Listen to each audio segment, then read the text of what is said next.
Well, we're still talking about MCA, Berle, and I want to ask you an odd question, and that is about the MCA uniform.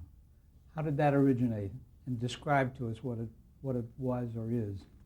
The MCA uniform, the black suit, which was actually an Oxford gray suit. Jules thought that all the agents working for MCA should dress like the stockbrokers on LaSalle Street in Chicago. And they're Oxford gray suits, white shirts, and black ties. And at the beginning, I guess that's the way they all dressed. And Jules brought Lou Wasserman in, and Lou became black suits, black ties, and white shirts. And that's a look of sincerity. And all the agents coming to work for MCA wore black suits, white shirts, not always black ties, except me. I never wore a white shirt, only when I go out on formals. I don't like to wear black suits, and I don't like to wear black ties. So I never did. And Did you hear from anyone on it? when I was promoted to the television department, I had to work on the second floor where the television people were, and Mr. Wasson would attend those meetings. And the first time he showed up, and he said, "Mr. Adams, you're not wearing a white shirt." I said, "Mr. Wasson, white bleeds on television. I'm in television." And he never asked me about it again. Why was MCA nicknamed the Octopus? Because they owned so many things. Jules, they bought whatever they could. Got in the motion picture business, they bought Hayward, they bought two or three other companies, I forget the name, Selznick Company, and the two or three others they bought. Then they were in television. They also owned their own buildings. They had a big building in New York we owned. The one in California was Jules owned. We didn't own it until many years later. But they owned everything, and they thought a great octopus. They had book publishing, music, everything.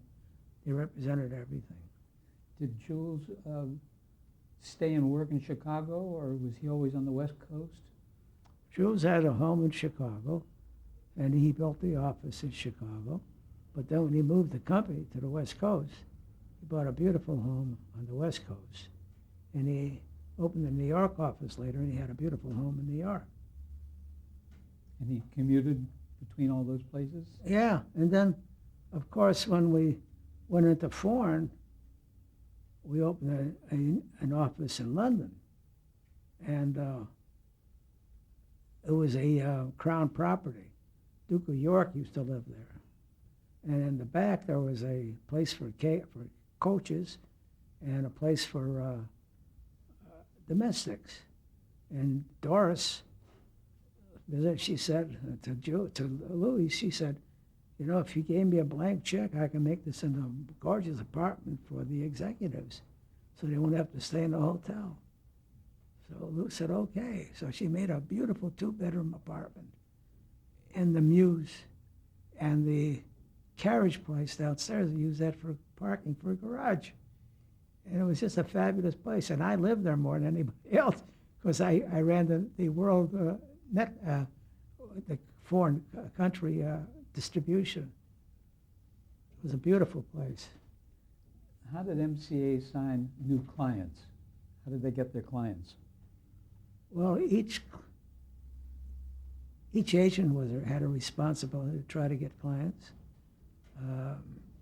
The aggressive ones were successful. The ones that had an alibi weren't successful. And I think the greatest story about that is Herman Citron, who covered Paramount for us. It's reported that he went up to this man and he said, how come you don't have an agent? And the man says, no, he said, who represents you? And the man said, I never had an agent. And Citron said, well, how come you never had an agent? And the man said, nobody ever asked me. So Herman said, I'm asking you now. His name was Cecil B. DeMille. And he became an MCA client. So that story was told to all young agents. That's not impossible to sign anybody, even the biggest. What about the up-and-coming talent? Did you go after them at all? Citron? No, I mean, new talent, up-and-coming. New talent takes too many phone calls. Why don't you get me a job? I would say that MCA was very selective. They could open the door for you. So they were selective in who they represented. If you had but the idea was if you made a name for yourself with a lesser agent, MCA can take you over, make you a big star. Best example is Martin and Lewis. They were handled by an individual, and somebody at MCA convinced the Martin and Lewis they weren't getting the opportunity they should have, so they left the guy, came with MCA, and MCA opened the doors, television, motion pictures, everything. Why do you think MCA chose to buy those companies that you mentioned, the Selznick Company and other companies, instead of starting that kind of business from scratch? Jules Stein never believed in starting anything. He said, you got a company, a big company, they've proven their value, buy them, you can make them bigger. Did you agree with this method? Oh, absolutely. Let's go to 1952 now, where MCA was granted a waiver from the Screen Actors Guild to go into production, I guess television production and movie production. How did that come about? Well, Ronald Reagan was the president, as you well know. It all came about by Larry Bielenson, who was the attorney for Ronald Reagan, who came up with a solution. He said to Ronnie, you tell the producing companies if they'll give residuals to the actors, so they won't get paid for the first performance, but they'll get paid for the next 8 performances, a percentage. I think we can make the deal. And he brought it to my boss, Mr. Wasserman, and he said, absolutely. So that's how it was made. And they that became producers, and they gave us the waiver based upon our paying residuals. And was that the first residuals in the business? Yeah, that's right. So then all the other companies picked that up. They wanted to get a letter from the Screen Actors Guild giving them an exception to be producers. That's right. Screen Gems, all of them had to do that. So they originally were violating Screen Actors Guild rules, weren't they? And no, I think there's nothing wrong with the screen actors giving their talent compensation for all the repeat of the shows that they did. It was a big boon for talent. Talent thought that was the greatest thing that had happened. did the other agents follow suit? Well, they only follow suit if they're going into productions. William Morris Screen Gems then, and then later on Warner Brothers. And was this waiver, when it first came out, well publicized in the Oh trade? yeah, everywhere. It was a big breakthrough. It was revolutionary, shall we say. Did MCA have to have an argument for getting this? Did SAG make any demands on your company? Who? SAG, Screen Actors Guild? Oh, they're all part of it. Sure, they So- have negotiated every year negotiations to make a better deal for their members of their firm, and Lou always represented the industry. And Lou's attorney was Sidney Korshak. So he knew both sides, and it worked out very well. Did agency like a union like SAG want more percentage of residuals each year? Oh, he had a deal for the whole industry. We all did the same thing. So that was the first time that residuals were ever paid when your company started? That, right. You never raised that. Residuals always remained the same, a percentage of what they paid for the first time. That was the same all the time. Do you happen to remember who at Screen Actors Guild helped pass the waiver? Anyone you dealt with? Ronald Reagan. Ronald Reagan and Walter Pidgeon. Oh, because he was the president of SAG. And Walter Pidgeon is the man spokesman on the committee, who felt that this is something that they should do. the talent should be rewarded for repeat performances. And who at MCA was the lead negotiator in this? Lou Wasserman. So it really changed the entire industry at that point. It helped everybody. Tell us about how you came to work in the television department. They had no other job for me. So they put me in local television. And then I got into national television because Mr. Werblin had to find a job for Ralph Edwards, who was their biggest moneymaker on radio. So he concocted an idea with someone in New York to put Ralph Edwards on daytime television. And he gave him a flat amount of money for the week, 5 days a week, for above the line and below the line. And whatever Edwards could save, that would be his salary and our commission. So MCA, how the hell do we work this? We got to put somebody in charge of this company so there's a commission and there's a salary for Ralph Edwards. So Carl Kramer said, the only one you can do it with is Berle Adams. He's the only one here who ran a record company and is a businessman. Everybody else is an agent. That's how I got involved. And who owned the package? Hmm? Who owned the package when? Everything was owned by the talent. Ralph Edwards owned everything. And then we worked that out with I helped to write the first contract that pegged the cost of making a show with Earl Rediger, Jr. of NBC. Terrific. We worked out a wonderful deal, both happy with it. And everybody else accepted it. Now, Ralph Edwards, he was success on daytime. We sold his show that he had tried to do after he left this Truth or Consequences, This Is Your Life. We sold it to a young man who was starting a lipstick business, Hazel Bishop lipstick. And They were the full sponsor? huh? They were the full sponsor? Full sponsor, and they made a deal with NBC, who had Wednesday night.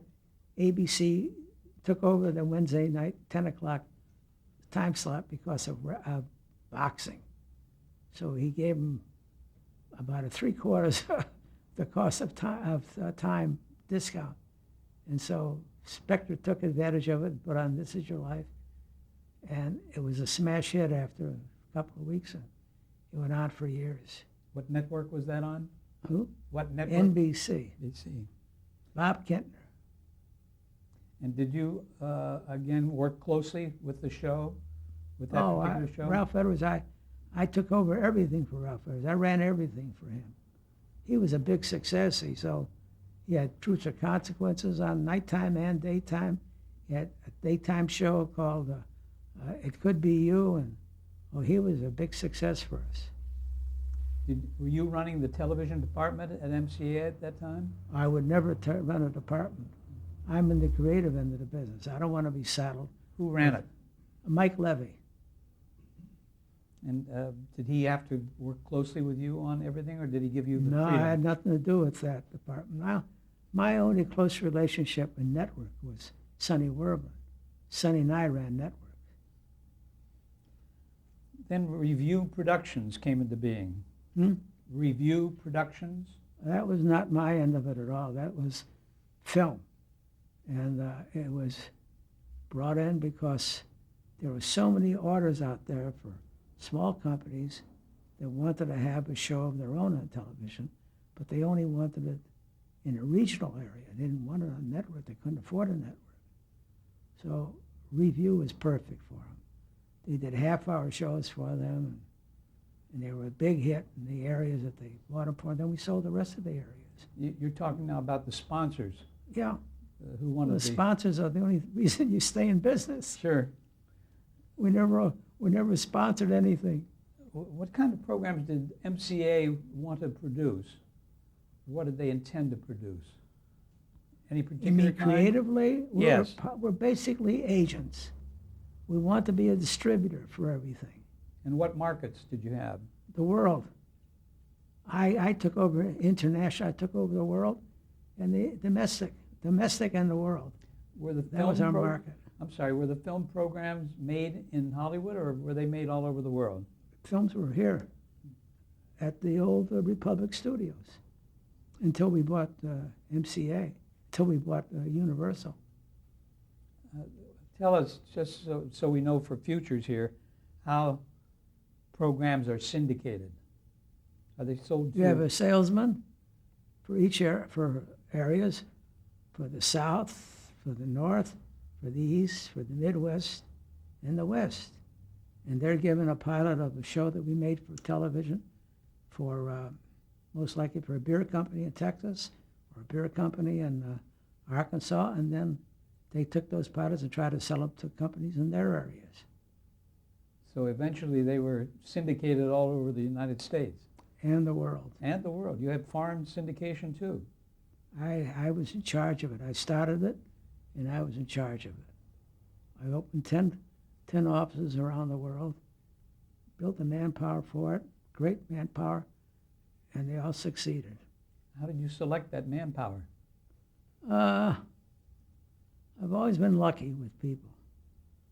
I don't know what it is. I'm lucky with talent. I'm lucky with the people that I hire to run companies, and I don't know what it is. We want to talk for a minute about the blacklist in the early 1950s. Were you in any way affected by that? That's mostly motion pictures, and I was not in motion pictures. Well, there was a lot of television too, network television. There were a few. Most of them were motion pictures. Mac Benoff was television. A couple of other fellows television. I hired anybody that was on the blacklist that I thought was a writer, and was competent and had the talent, and I tried not to make an exception. My only problem was to get the advertising agencies to approve it. Did you have anyone at MCA that you had to clear those names with, of people who were suspected of being on the blacklist? Not MCA, no. Did you with the agencies? Not an employee of ours was suspected to be on the blacklist. Writers, yes. No, I mean creative people. Writers, directors. Oh, Actors? directors, I'm sure we don't have. They were not under contract. Some we represented some, sure. Sure. We never, when they were on the blacklist, they left us. Did you have any informal meetings about the blacklist and performers who were on it? Never. MCA never bothered with it. Or if you found out that a client happened to be on the blacklist, would you try to do something about it? I don't know. I didn't represent the clients. If somebody was on a blacklist and we thought he was taking advantage of it or something, we would try to do it diplomatically. Otherwise, we didn't get involved. That wasn't our business. Did the talent come to you, though, for help? No. Let's talk about the business of packaging television shows, which you did a lot of. Yeah, it's good business. Let's talk about the craft of being an agent and packaging those television shows. Was it a little different than selling music acts? Altogether different. You have to know your people in the industry, and you have to have a guy like Sonny Werman who could find a buyer and what he wanted. And Sonny would call me and say, "I've got Coca-Cola. They want to buy a new show." And in those days, the singers were a big, popular headliner. And then you'd put the rest of the show together. And we had a great lineup of writers, producers, directors, so that if you bought a show from us, whomever you selected as a star, you know he'd be protected by the creative people we put with him. That was our advantage. And we'd make a pilot. We'd do whatever we had to do to sell the show. An interesting story, which is Yorkin and Lear were writers that I represented. Bud Yorkin and Norman Lear. Right. And Paramount didn't have a television department. So I understand that Reuben, what was his first name? He was coming out from New York. He was in charge of Paramount. And he was interested in the deal we proposed. Bud Yorkin and Norman Lear to write 2 pilots for them. They would film the pilots, and then they'd try to sell them. And if the 2 pilots weren't sold, Yorkin and Lear had the option of selecting a play from Broadway that had at least 1,500 performances and asking Paramount to buy it from motion pictures, which they would then cast subject to Paramount's approval. And Paramount would release as a motion picture. The 2 pilots were made and they weren't sold. And so we exercised the right to buy a picture, and it was Come Blow Your Horn. What was the name of it? What was on Broadway? It was Neil Simon's play. And Neil Simon play. Was it Come Blow Your Horn on Broadway Yes. too? Yeah. So the boys bought the rights, and they cast Frank Sinatra and Edward G. Robinson in it, and it was a movie. It was a big hit. And that was their start in motion pictures. And so that was followed by other Broadway plays that they bought? The funny. I left MCA about that time, and Simon wrote another show called Barefoot in the Park. And I noticed that Yorkin and Lear had no interest in it. We weren't producing it. So I said to myself, what kind of a dummy? How could you negotiate the contract without an option for any succeeding ventures that this man does? So I said, they will never speak to me again, Yorkin and Lear. They have every right. How can a man do that to them? So I'm walking down the street in New York, and I bump into Norman Lear. So let's go and get a cup of coffee. So I said, Norman, I want to apologize. So he says, what are you apologizing? You had all the options. But no, I didn't think it was a good enough show. And I wanted to make a picture with this guy with the blacklist. CBS's big attorney, Frankel, I think his name was. And so I passed up the option. We don't have any option for Simon Productions. Did you get a lot of heat on that? No, just as Norman. This is Norman himself telling me. I see. Norman Lear telling me I'm forgiven. It was his doing, not me. I had all the options. Let me ask you about MCA packaging a television show. Explain for those people who might not have heard of the term, what is packaging? Packaging is putting the writer, producer, director, musician, cast together, and you representing all of them. You don't have to represent them all, because if you represent the star, you represent the package, because it's his show. He's the one that signs everybody. And he owns the show. He owns the show, 100%. Tell us about your working as an agent. How did they judge your performance? By the amount of commissions you brought in? How did MCA Yeah. judge my performance? By the amount of money they pay me? Mm-hmm. Jules Steiner has a very liberal idea. It's not the amount of money you came in that influences, but what did you do to build the company? That's where you got the big chunk. Did he have any quotas for you that you had to make a certain amount of money? Never had a quota, nothing. He relied on everything on Jules and Lou. And they were very, not only fair, they were more than fair. Did you get a commission of their commission? I got bonuses, not a commission. I got stock, and those are all the bonuses you get. You don't get any commission, no commission. Tell us what your technique was in structuring a deal with a potential client. What our objective was? Yeah, no, how you structured it. Did you structure it on We increases? knew what the cost of producing the show was. I had then worked all those figures out in advance with the networks. So when I put a budget together, I knew exactly how much it would cost. I knew how much the above the line would cost. And I put money for scenery and all of that stuff. So we knew exactly when we went into a deal approximately what the cost would be and how much we would make. Now, the above the line were the producers, directors, writers, Writers, talent.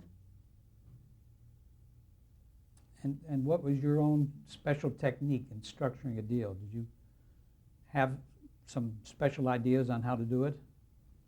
The idea, yeah, I had certain ideas. I'd work with the writers and with the producers and everything. I'm not a writer, but Norman Lear said that the writers had a nickname for me, and that was Complete. I said, where did they get complete? Because writers and stars have problems working together because the star rejects the writer's ideas without any really valid idea just because he didn't want him to be that important. And I had the courage to say if his idea was good, I'd fight with the star and convince him to do the writer's idea. Do you have any kind of a philosophy, even at this late date, about structuring a deal? Not structuring, just make it commercial and take out a lot of words that doesn't mean anything to the public. And not ask too much money? No, we asked a lot of money. We were always a high-priced item. And there was always you get no bargains with MCA. Because you were selling quality? We were calling quality, and we were selling MCA. We not only had quality, but we had the best writers, the best directors, and the best producers. I brought Bob Newhart into the business. Bob Newhart was an accountant from Chicago. And I surrounded him with Kibbe and Arnold and great writers, and he was a success. Is that Danny Arnold? Yeah, Danny Arnold and Roland Kibbe. Great writers. They made him a success. In fact, he was so angry about it, he said to me, I'm a writer. It takes me 3 months to write a piece of material for records. Here you send these people in, they write material for me, opening remarks, every week, and they're better than what I write. And that show made a lot of money too, didn't it? Yeah. Tell me about the relationship between MCA and the networks. I mean, were they always welcome, or was there a Well, our favorite network was NBC. There's no doubt about it. We had our entree there, Bob Kintner, and I think we had more hours on NBC than any other network. Were there complaints from other agencies like William Morris, or didn't you get in on that? Nobody got the number of hours that we had. William Morris was very cautious. They had a production company only owned half of it. The talent owned the other half. So there was no real boss who took charge. We owned everything. We're going to pause for a moment right there.